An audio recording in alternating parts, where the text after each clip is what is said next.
The fact that South Africans are not lazy.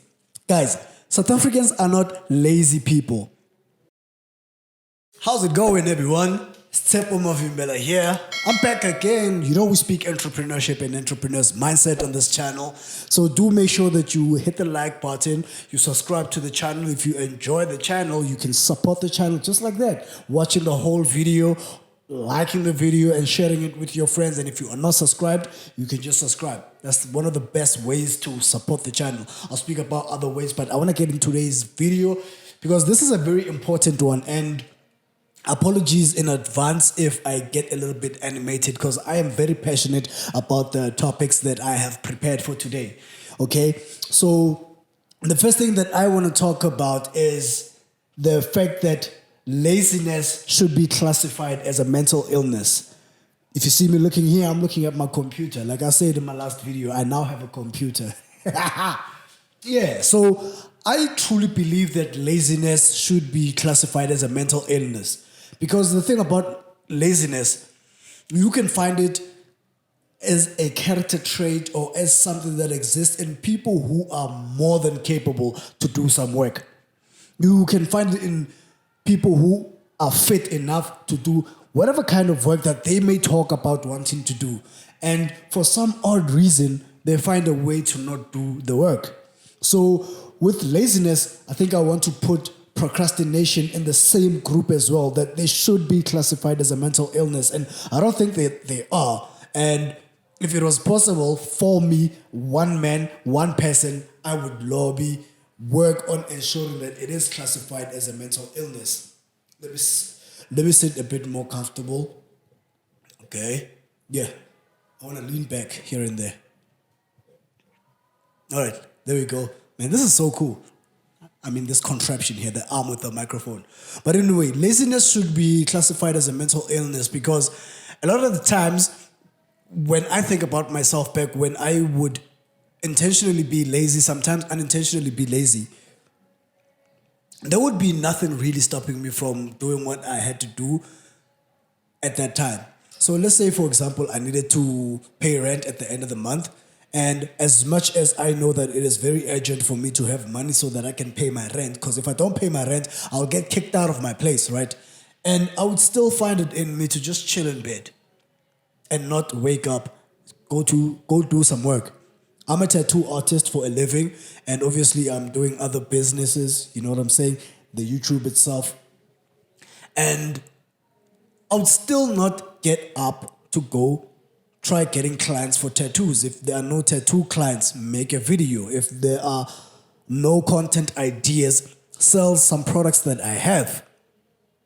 And I would procrastinate thinking to myself, well, it's still the 5th of the month. Month end is only after 25 days. So I have a little bit of time. And this procrastination or this procrastinating thoughts, they would come in a smart way. Like I would make some excuses that if you listen to them, you'll think to yourself, well, that does make a little bit of sense. These excuses that I'm making to myself right now, they are valid, right? But they're not truly valid because my life is not only about paying rent. Your life is not only about paying rent, right? Your life is, you want to be comfortable in your life. You want to be able to do things. And doing things comes with you having some money. And when I say do things, it could be traveling, it could be enjoying good food, it could be going out on a weekend, just enjoying some leisure time with your family. In order for you to have experiences, you unfortunately do need some money. Also, if you are especially in an urban area, you cannot have memorable experiences without having money. So you do have to get into the work in order for you to enjoy those things, right?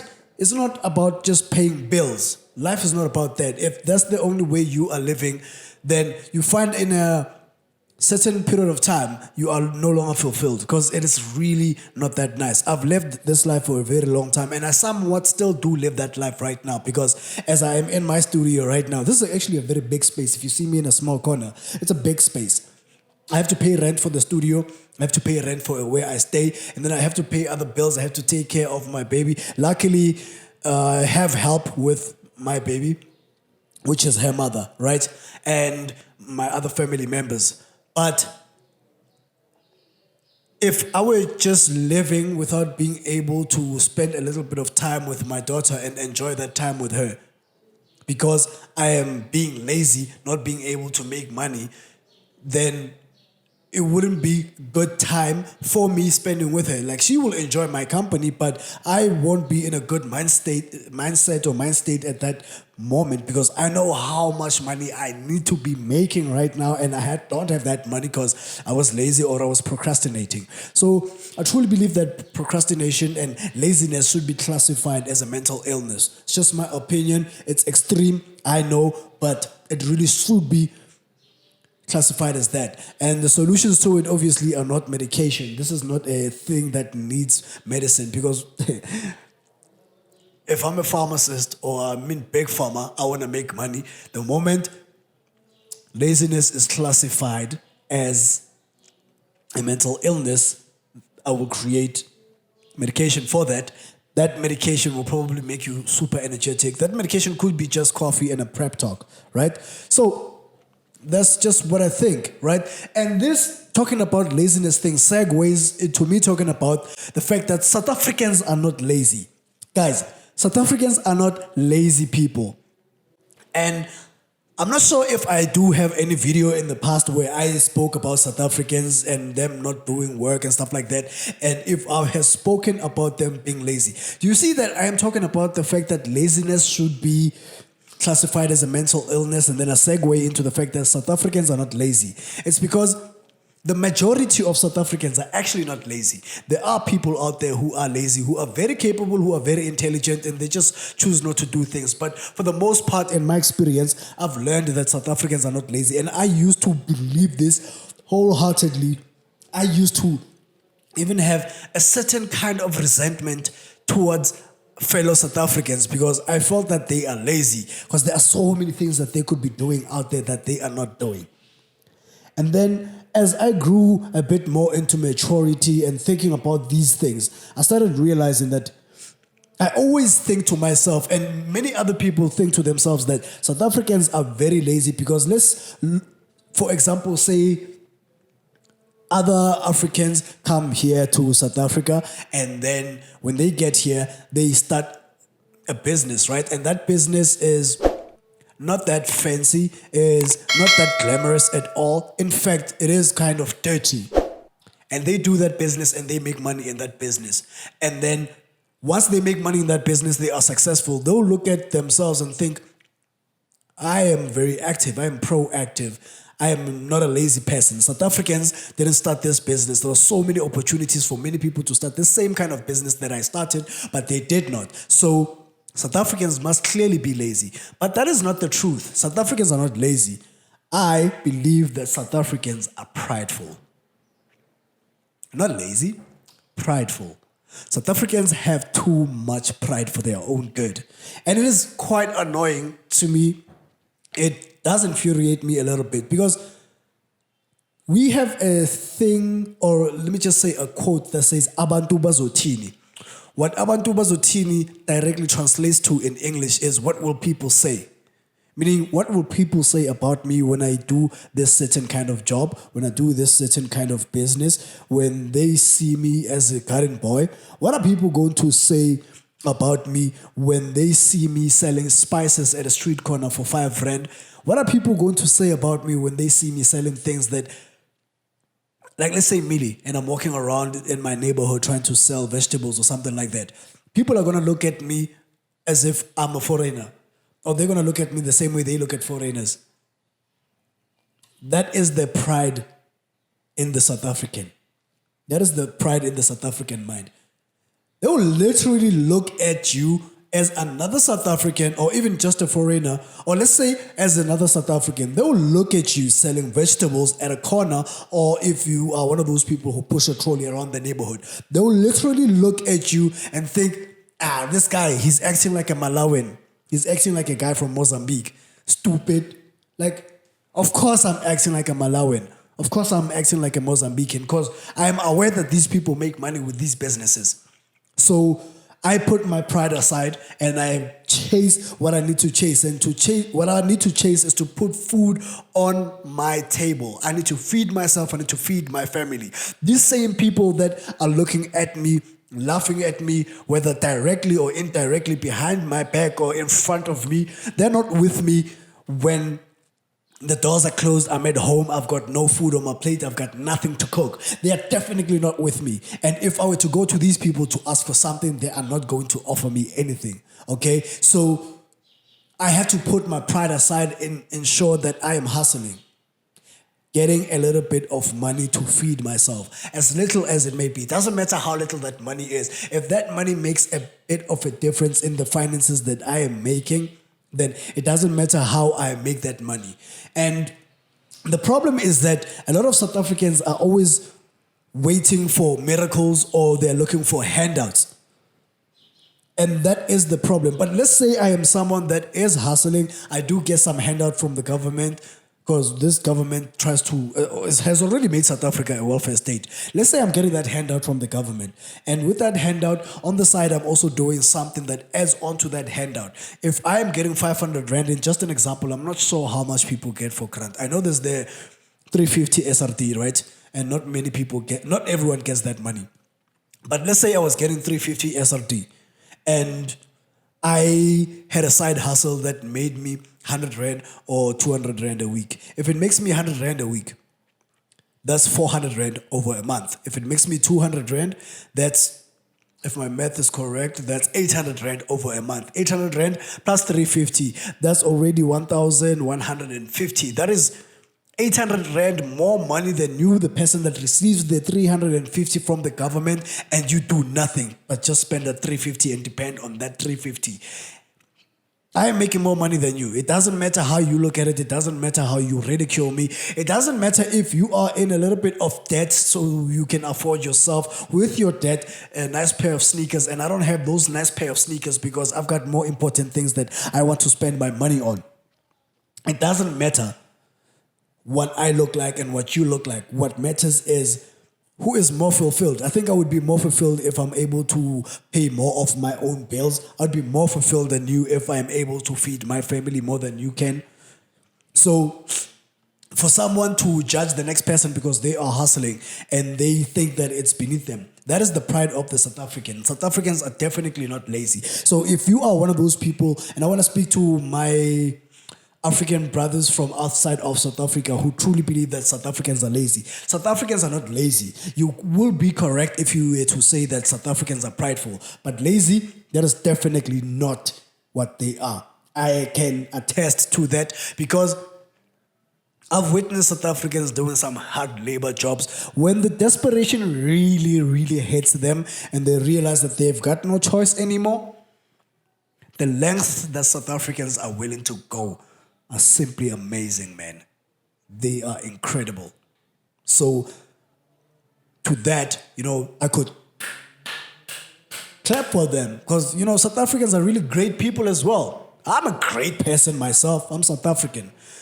But I also have a problem with people waiting for miracles or wanting handouts. Some of you out there go to churches in places where the pastors, the leaders of those churches are scammers.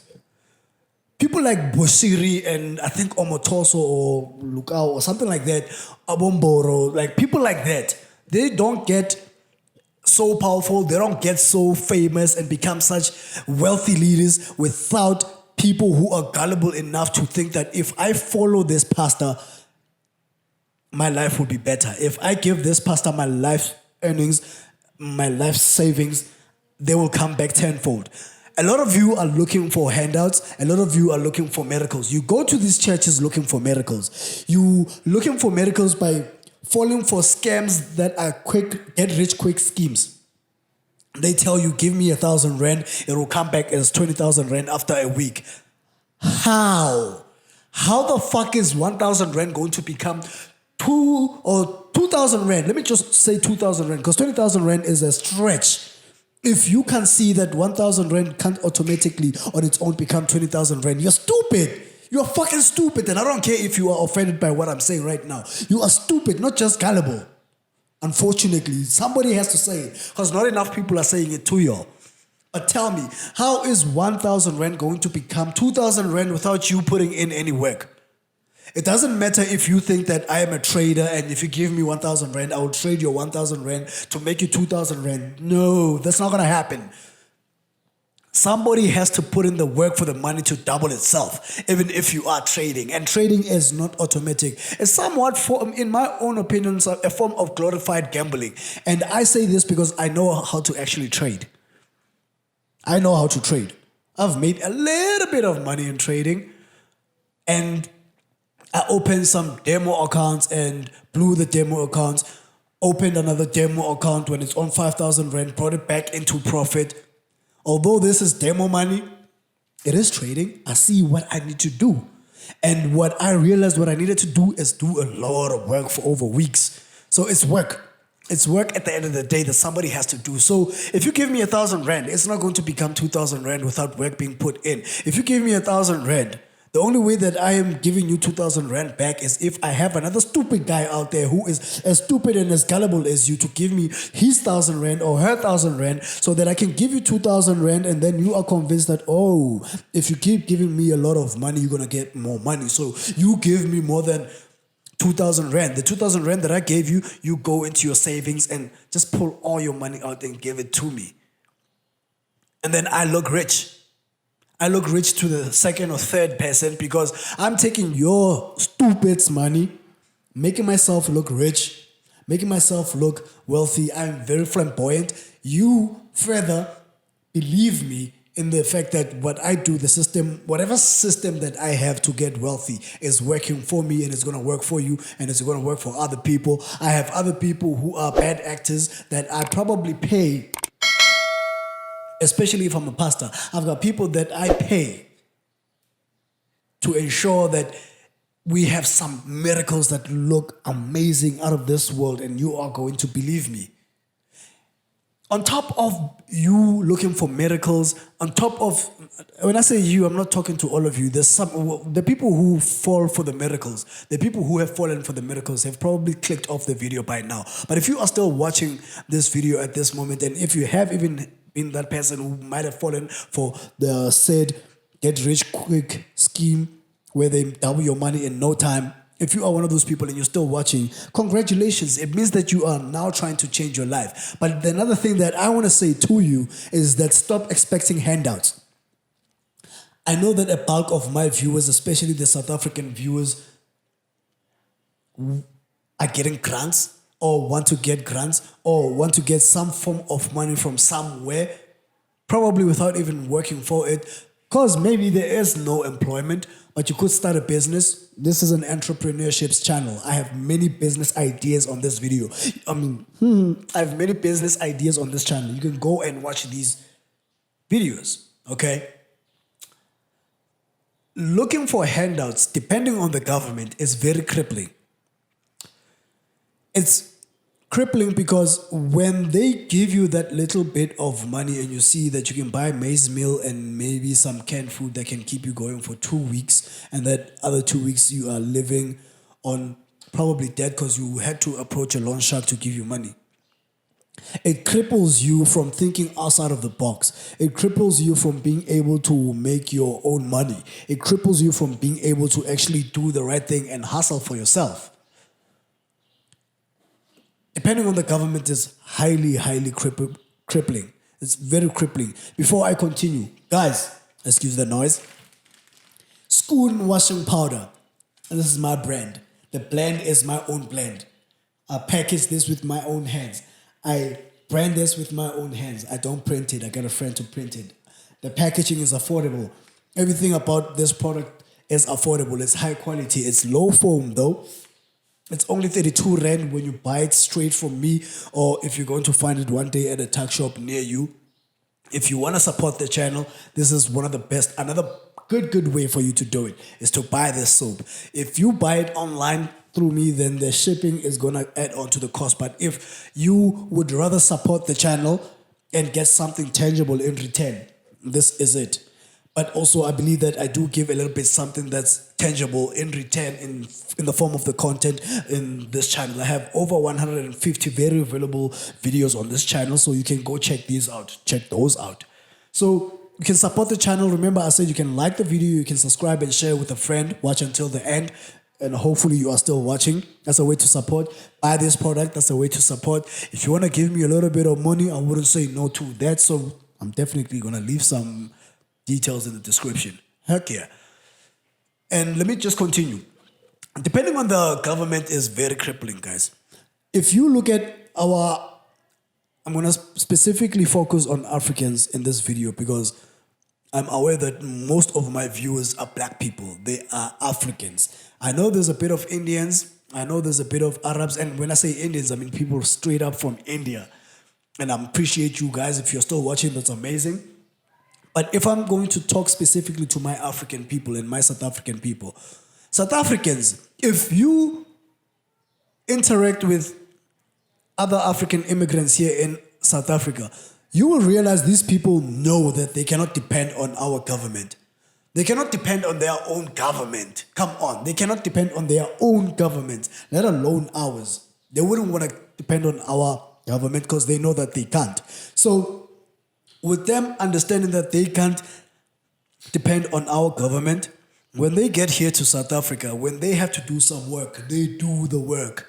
When they say that I want to start a business, they do that business. They hustle in that business. When they apply for jobs, they get lower than minimum wage in the country. And they're not prideful because they understand that, look, I come from Malawi, I come from Zimbabwe, I come from Mozambique. I can't afford to not take this job.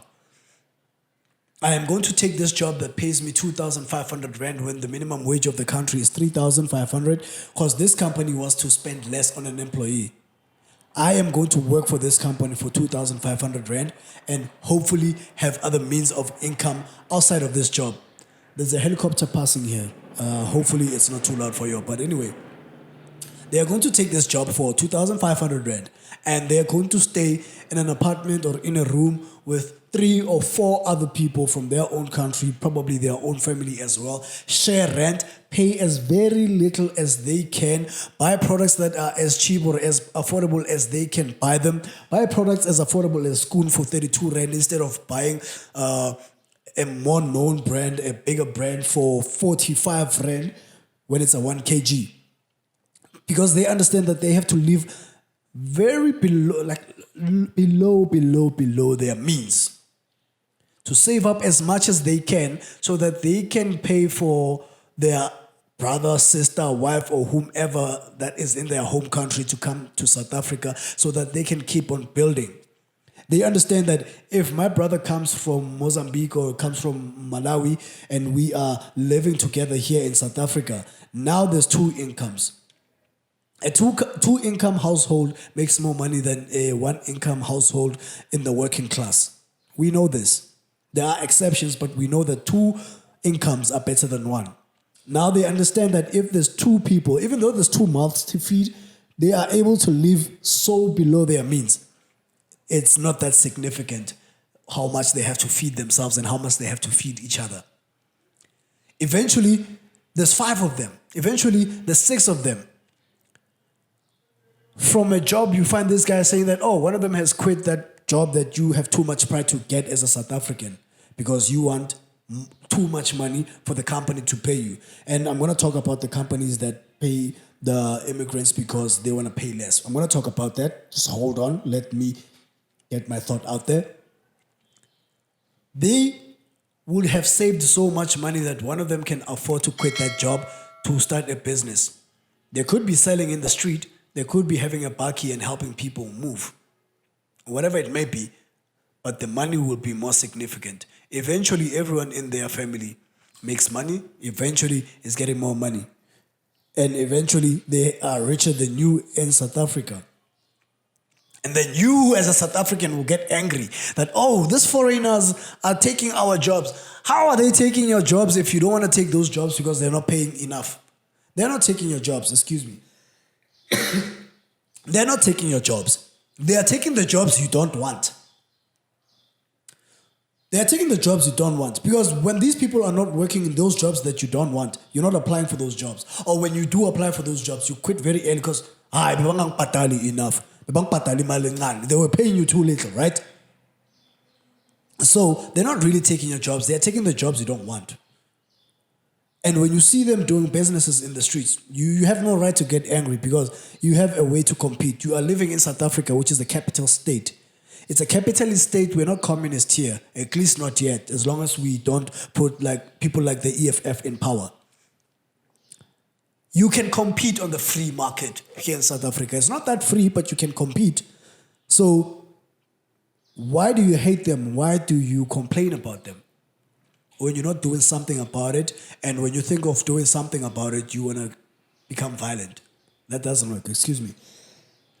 I haven't fully recovered from the flu. But anyway, when companies hire foreigners, they know that they're going to pay less money in the form of salaries. And it is unfair to do that for private companies because the unemployment rate in our country is very high. So it keeps on getting higher because this is one of the things that plays part in that, right? And from a business perspective, as a business person, I understand why they do that. You want to make more money. You want to have more profit. The bottom line matters the most. But it doesn't do us any justice or do us any good if more South Africans are unemployed or they are unable to make money, because that means that as a business owner that sells services or products directly to the consumer, I don't have enough consumers that have enough money to buy from me. So having more unemployed South Africans is a problem in many ways, even for me as a business person. So I'm only one man, guys. I'm only one man. I can't have solutions for everyone. One of the best solutions that I always talk about is starting businesses. Let's start businesses. I'm going to repeat. Buy from me. Support the channel.